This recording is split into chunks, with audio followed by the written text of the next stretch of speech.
Yes, Jennifer. May I come in, Mr. Simister? Yes, Jennifer, you may come in.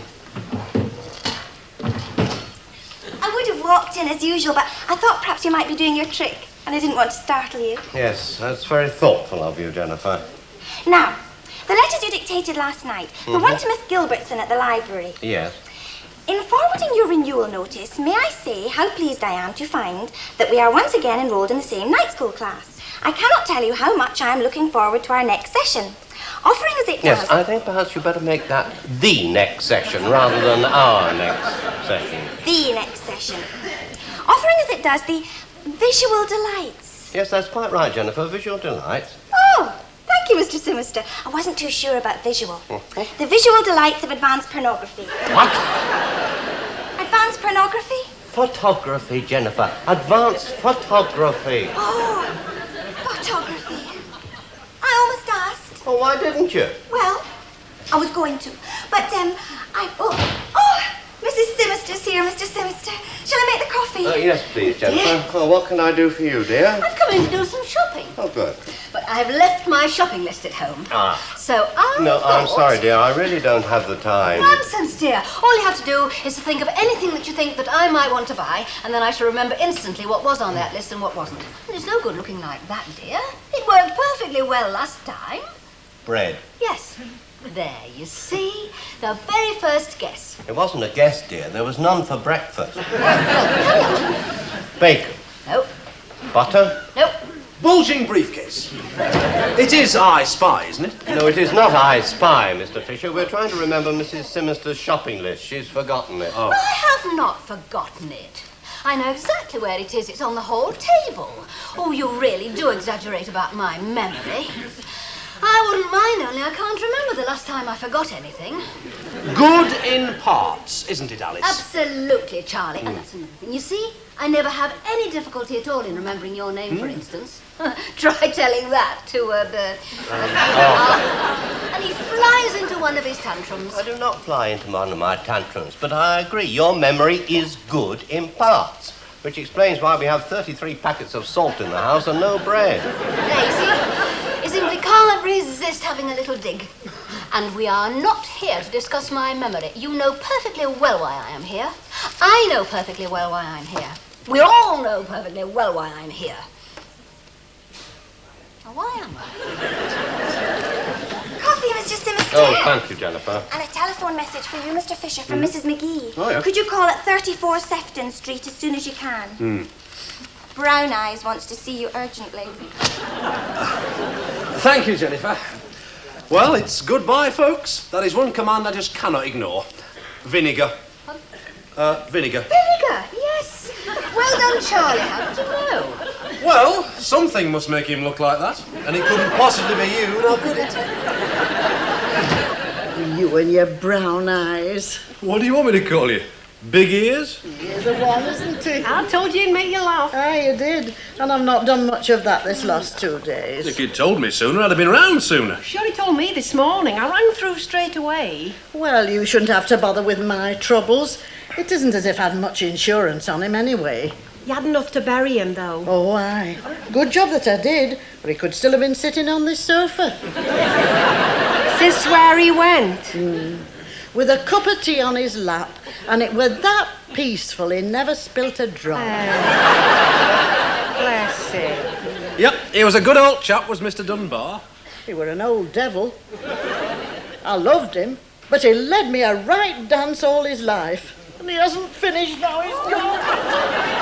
Hey, what's up? I've no idea. Has she no family? Is she on her own or what? No, she's just the one married daughter in America with the one grandson. She doesn't have anything to do with them, though. Or rather, they don't have anything to do with her. Oh. They even write to her at my address. Nothing much, mind, just birthdays and Christmas, and that's about it. Hey, I wondered about them cards. She asked me if I minded, and I said I didn't. I never asked why. Well, being a friend, you see, you I wouldn't... don't know what you'll think of me at my age, cracking like a little kid. Never mind, love, you're right to shed a tear or two. Look, Dolly, is there anything that we can do, eh? No, love, it's something I've got to face up to myself.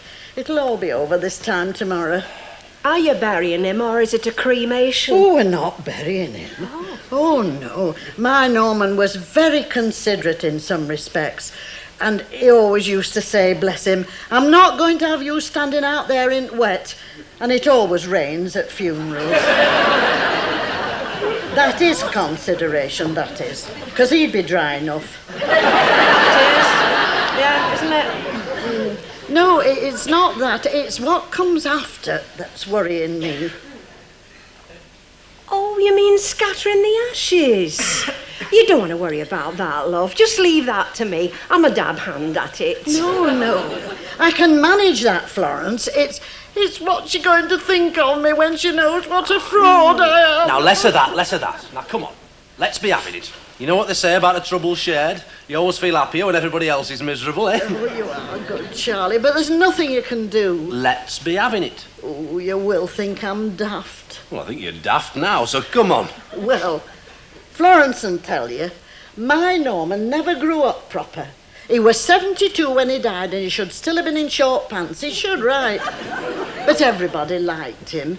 And when we had Feinmonger's shop, we did very well, didn't we, Florence? Yes, you did, on Manchester Road. Oh, yeah. Our Dora was very ambitious for That's him. the daughter. She used to say, you must make something of yourself, Dad. And he always said that he would. But dear, she'd no sooner married Glenn and gone to California than Norman sells shop and gives all his money to this chap who's going to make his fortunes out of solar heating in Bolton. Of course, it vanished. The money. And the fella. Of course, I didn't say anything to Dora. Well, you can't write and tell her father's a failure. So after I'd told her that we'd moved into Florence's house, I kept on writing and telling her that we were doing very well. And then, last letter I wrote, I don't know what come over me, but I said we got our eyes on a detached villa in Preston Road with integral garage. Oh. It didn't even have a bike. The lovely houses, those, on Preston Road. His boss lives in one. Yes, he does, doesn't he? Go on. Well, I'd have said it had fallen through. They'd never have come over, you know. She was always on at me for us to go over there, seeing as we were so well off. I hadn't enough in my purse to take me to Burnley Market, leave alone San Bernardino. And they're coming here tomorrow, both of them. I never thought about funerals. Though why I didn't, heaven knows, for he's had one foot in grave for long enough, poor soul. Dolly, where are your daughter and your son-in-law coming tomorrow? I mean, you must have arranged to meet them somewhere. Aye, when I telephoned. All that way, and it were as clear as a bell. I put it off even then. I told them to meet me in Chapel Arrest. Well, it kills two birds with one stone. They can have a look at him while they're there. How long are they staying? Oh, only just for funeral and a bite to eat afterwards. They're going on to London. They thought they might as well make holiday of it. So, after the service, you, what, bring them home? I do. And that's when it all comes out. She finds out about her father. Not if you live on Preston Road, she doesn't. But I don't live in Preston Road. It is not tomorrow yet. What's he talking about? I haven't the faintest idea, love, but if I was you, I wouldn't ask any questions. Just leave it to Charlie. Hello. Still at it, are we? No, we are not still at it, Mr. Fisher. You may be surprised to learn that while you have been philandering, Britain has lost 2 million man-hours in strikes, the pound has dropped a cent, the stock market is in chaos, and then you've had your pencil sharpener confiscated. Yes, dear, thank you. I've had my pencil sharpener confiscated. Ah. It's a sad world, Mr. Fisher, and we've all got to help one another. I mean, during your romantic escapades, do you ever spare a thought for the elderly? Do you ever do anything about those ladies whose hair has turned white by the passing years rather than by the bottle? Do you Arthur, before you thoroughly embarrass yourself, I take it that you are referring to brown eyes. She's only one of many. You are not wrong, Arthur, you are not wrong. She is 71 years of age, that young lady, and she lost her husband on Tuesday. And she has had a penny a week on him with us since the general strike. So I agree with you. We have all got to help. Me with my bright ideas, you with your door key. Door key? And all that goes with it, of course. You mean my Rupert the Bear miniature flashlight? Not exactly, no. I mean your house. I'm borrowing it.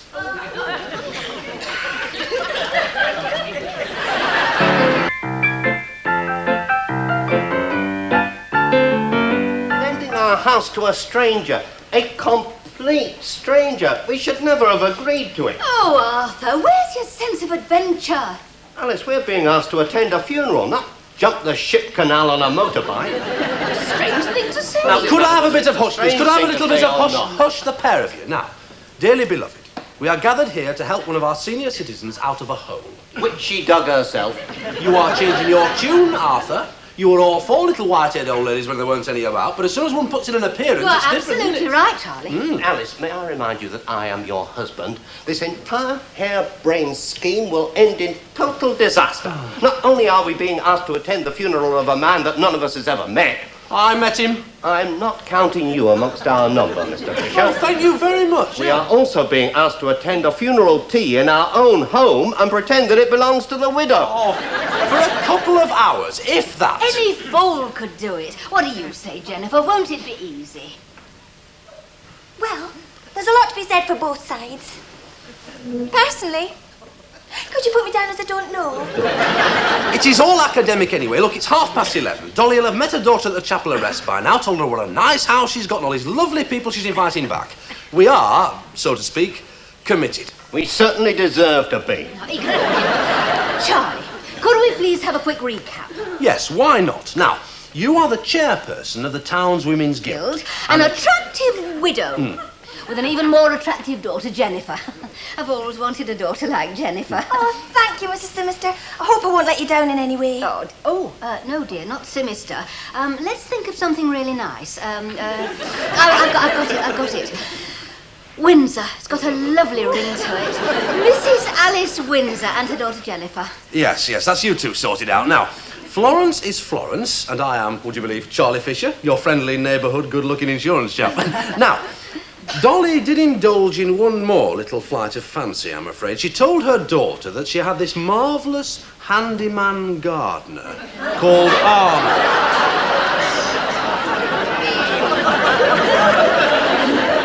I am not going to be a handyman gardener called Arnold. I don't care how marvellous he is. Oh, Arthur, come on. Why can't I be her husband? Why does she have to be a widow? Oh, Arthur, let's make it as enjoyable as we can. I know I'm not really a widow. That's only one of my fantasies. All right, but I'm not going to be a handyman gardener called Arnold. If I go at all, I shall go as a total stranger called, Arthur Simister. If you go as a total stranger, who plays Arnold? Go on, tell me, who plays Arnold? Excuse me. Right. I'm going to show that building society lot. Chucking the rubbish about all over the place. Ah, take that. What do you think about that, Lottie? I don't care if you are up, Charlie. I don't care who you're with.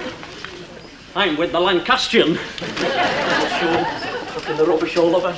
Just giving them their own back. A load of letters. Look, dear borrower, you will be pleased to know that your mortgage interest had been reduced. What they never sent. Chucked them all over our back area. They did scattered all over the place. They were just throwing them.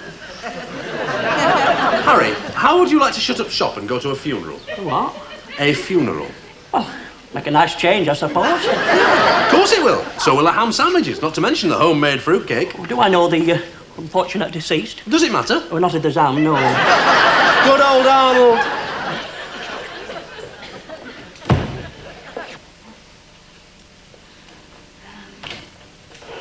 I don't think we've missed anything. Did you put that picture of Mr. and Mrs. Dunbar in the hall? Yes, I did. There was one of you and Mr. Simister on the dressing table in the front bedroom, but I put it in the drawer.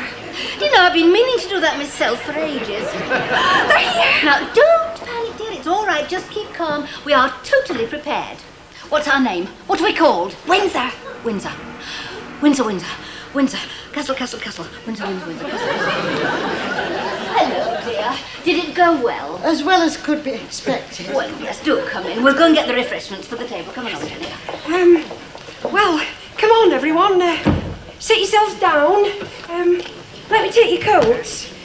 Come on, Arnold. You can give me a hand, collect them. Arnold. Arnold, you're wanted. Oh, help me collect the coats. All right. That's a good lad. Thank you. Hasn't come home to him yet. Has it, Arnold? What? You've had a sad loss, haven't you, love? Have I? Mr. Dunbar. Oh, well, Mr. Dunbar, yes.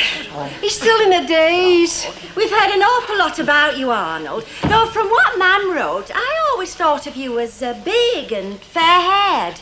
Oh, well, I used to be. He worked himself to a frazzle, didn't you, Arnold? Yes, I did, yes. He's a jewel, isn't he, Dolly? Oh, Arnold, you're a handyman gardener. oh, yes, he is. It's just one of those days, you know. Come on, everybody, get stuck in. It's lovely ham, is this? Come on, love, you take it. You can't be an old maid, can No, you? I couldn't really. I couldn't touch another crumb. Well, Paying for all this food. We are, dear. Isn't it nice of us? What, Mam? I didn't think much of that creature. You know, calling Dad Norman as if he'd known him all his life. I wouldn't mind, but Dad never went to church. He said they were haunts of the devil. oh, now, love, he had his religion, did you, Dad? He always said that Christianity was where you found it. And the best brand was found in pubs. He sure was right. I get all the Christian fellowship I need in Crazy Luke's cocktail bar on Fontana, Maine every night at 7 o'clock. 2 bottles of ice cold beer, a swift prayer meeting, and I'm ready for the city dump and a loving wife. The city dump. Yes, ma'am, that's what I call home. Glenn, how many times have I got to tell you? A 12-room Spanish hacienda, and he calls it the city dump. They've a lovely house. Well, I think you can say it's got all modern conveniences.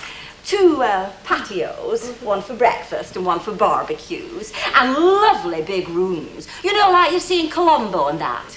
Hey, say, have we got a swimming pool? Oh, yes, one to each patio. Hey, talking about 2 bottles of ice cold beer, where's the John, Ma? The what, love? You know, the locusts, the chick sale? He means the boys' room. Oh, you mean the lavatory? Yeah. Oh, it's... I'll show him. Right. Walk this way. You wouldn't think he had 2,000 acres of orange trees in the San Bernardino Valley, would you? Oh, I don't think we've met, have we? I'm the daughter, Dora Rickenbacker. How do you do? I'm Mrs. Castle. Nothing. And this is my daughter, Jennifer. Pleased to meet you, Mrs. Rickenbacker. We were just admiring your house, Mrs. Dunbar. Very elegant. Oh, thank you. You've got to be nice, haven't you? Well, admiring this house. I mean, just look at this room. About as elegant as a double hamburger on rye. All right? Just saying what a nice house Mum's got. Oh, yes. I see you've met Mrs. Windsor. I thought you said your name was Castle. Charlie, you're always getting it wrong. Oh, I'm sorry. I tell you what's been puzzling me. Why does your daughter have a Scottish accent? Her father was Scottish. One of the Edinburgh castles. Excuse me. Certainly, Mrs. Rickenbacker. Act properly, Glenn. You know what we said. Fine, Dora, just fine. Are you yourself today, Mr. Simmons? Under the most peculiar circumstances, as well as can be expected. Tell me, who's that gloomy guy in the corner? Oh, he's... Oh, yeah. Yeah, that figures. We don't call them that back in the States, but boy, they sure all look like him. We call them morticians. They do a great job, you know, preparing the corpse. My grandmother looked a darn sight more alive after she was dead than she ever did when she was living. I wonder how they do that. How do you do, sir? Glenn Rickenbacker, San Bernardino, in the Golden State of California. Really? Well, I'm... I know who you are, sir, and if I may say so, I think you do a magnificent job dealing as you do with the departed. Well, I'd like to get hold of them a bit earlier than that, actually. So that's how you do it, huh? You start the treatment while they're still kicking. I'll be darned. Sir, I hope I'm not intruding on your personal field, but I read an article once which said that the mournful expression worn by your good self and your professional colleagues is due to your constant exposure to embalming fluid. Would that be true, sir?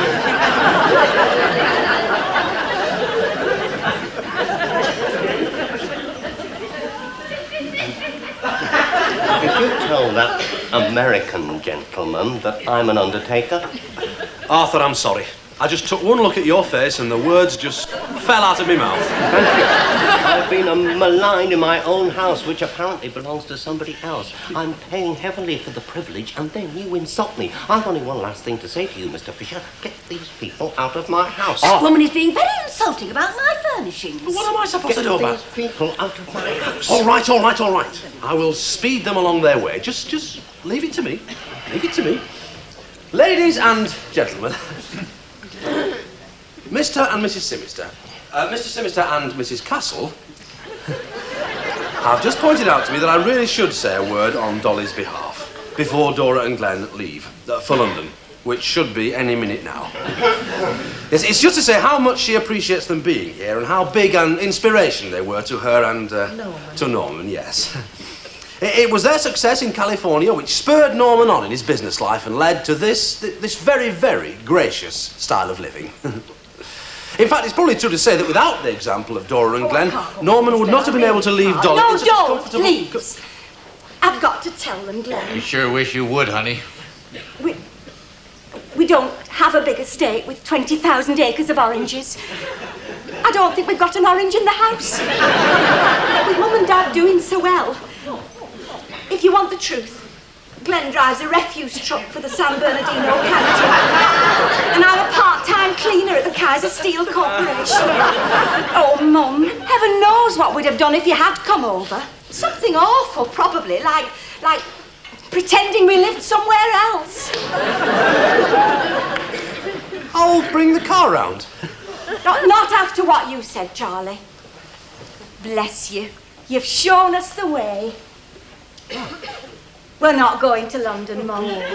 We're only here for a week, but we're going to spend every minute of it with you. Right here. Do you want a lift home? As part of the Food and Wine Saturday over on Good Life Next, how to grow your own produce in Cook's Garden. Here on Plus Next, they say opposites attract, and they certainly are doing a sterling job in watching.